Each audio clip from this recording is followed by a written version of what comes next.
ಇವತ್ತು 8 ತಿಂಗಳ ಪಾಪುವಿಂದ ಹಿಡಿದು ಎಲ್ಲ ವಯಸ್ಸಿನ ಮಕ್ಕಳಿಗೂ ಮಾಡಿ ತಿನ್ನಿಸುವಂಥ ಒಂದು ಹೆಲ್ತಿ ವೆಯ್ಟ್ ಗೇನ್ ರೆಸಿಪಿನ ತಿಳಿಸ್ಕೊಡ್ತಾ ಇದ್ದೀನಿ. ಈ ಗಂಜಿನ ನೀವು ಮಾಡಿ ತಿನ್ನಿಸೋದ್ರಿಂದ ಮಕ್ಕಳ ತೂಕ ಹೆಚ್ಚಾಗೋದ್ರ ಜೊತೆಗೆ ಅವರ ಹೈಟ್ ಕೂಡ ಇನ್ಕ್ರೀಸ್ ಆಗುತ್ತೆ. ತುಂಬಾ ಪ್ರೋಟೀನ್ ರಿಚ್ ಇರುವಂಥ ರೆಸಿಪಿ ಇದು. ಸೊ ಬನ್ನಿ ಮಾಡೋದು ಯಾವ ರೀತಿ ಅಂತ ನೋಡೋಣ. ಈ ಗಂಜಿ ಮಾಡ್ಕೊಳ್ಳೋದಕ್ಕೆ ಮೊದಲು ನಾನಿಲ್ಲಿ 1 ಟೇಬಲ್ ಸ್ಪೂನ್ ಉದ್ದಿನಬೇಳೆ, 1 ಟೇಬಲ್ ಸ್ಪೂನ್ ಹೆಸರು ಕಾಳನ್ನ ತೊಗೊಂಡಿದ್ದೀನಿ. ಇದನ್ನು ಲೋ ಫ್ಲೇಮ್ನಲ್ಲೇ ರೋಸ್ಟ್ ಮಾಡ್ಕೊಳ್ಬೇಕು.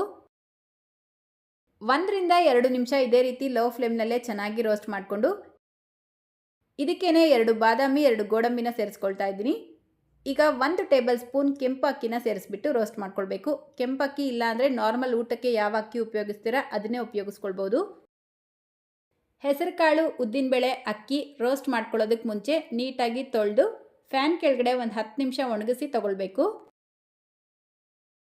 ನೋಡಿ, ಕರೆಕ್ಟಾಗಿ 2-3 ನಿಮಿಷಕ್ಕೆ ಇದು ಚೆನ್ನಾಗಿ ರೋಸ್ಟ್ ಆಗಿ ಇದರ ಬಣ್ಣ ಕೂಡ ಲೈಟಾಗಿ ಚೇಂಜ್ ಆಗಿರುತ್ತೆ. ಈಗ ಗ್ಯಾಸ್ ಫ್ಲೇಮ್ನ ಆಫ್ ಮಾಡಿಬಿಟ್ಟು ಲಾಸ್ಟಲ್ಲಿ 1 ಏಲಕ್ಕಿನ ಸೇರಿಸ್ಬಿಟ್ಟು ಮಿಕ್ಸ್ ಮಾಡ್ಕೊಳ್ತಾ ಇದ್ದೀನಿ. ಏಲಕ್ಕಿ ಸೇರಿಸ್ಕೊಳ್ಳೋದ್ರಿಂದ ಫ್ಲೇವರ್ ಚೆನ್ನಾಗಿರುತ್ತೆ.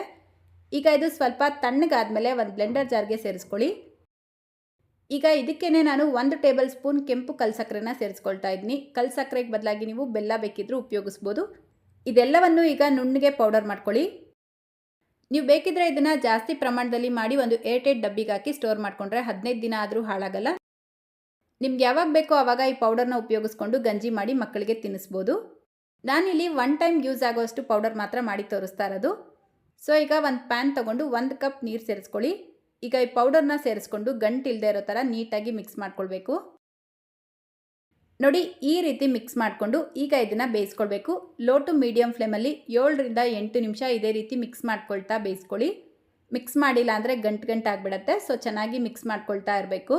ತುಂಬ ಬೇಗ ಗಟ್ಟಿ ಆಯಿತು ಅಂತ ಅನಿಸಿದ್ರೆ ಒಂಚೂರು ಹಾಲು ಅಥವಾ ನೀರು ಮಿಕ್ಸ್ ಮಾಡಿಬಿಟ್ಟು ಬೇಯಿಸ್ಕೊಳ್ಬೋದು. ನೋಡಿ, ಕರೆಕ್ಟಾಗಿ 7-8 ನಿಮಿಷ ನಾನು ಬೇಯಿಸ್ಕೊಂಡಿದ್ದೀನಿ. ಈ ಕನ್ಸಿಸ್ಟೆನ್ಸಿ ಇದ್ದರೆ ಸಾಕು.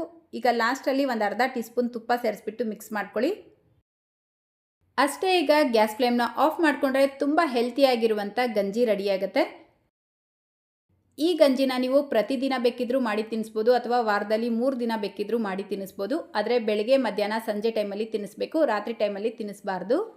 ರಾತ್ರಿ ಟೈಮಲ್ಲಿ ತಿನ್ನಿಸೋದ್ರಿಂದ ಕೆಲವೊಂದು ಮಕ್ಕಳಿಗೆ ಇದು ಜೀರ್ಣ ಆಗೋದಿಲ್ಲ. ಸೊ ಅದಕ್ಕೋಸ್ಕರ ರಾತ್ರಿ ತಿನ್ನಿಸೋದನ್ನು ಅವಾಯ್ಡ್ ಮಾಡ್ಕೊಳ್ಳಿ. ಇವತ್ತಿನ ರೆಸಿಪಿ ಇಷ್ಟ ಆಗಿದ್ರೆ ಲೈಕ್, ಶೇರ್, ಕಮೆಂಟ್ ಮಾಡೋದನ್ನು ಮರಿಬೇಡಿ. ಇದೇ ರೀತಿ ಮತ್ತೊಂದು ರೆಸಿಪಿಯೊಂದಿಗೆ ಮತ್ತೆ ಸಿಗೋಣ. Thank you.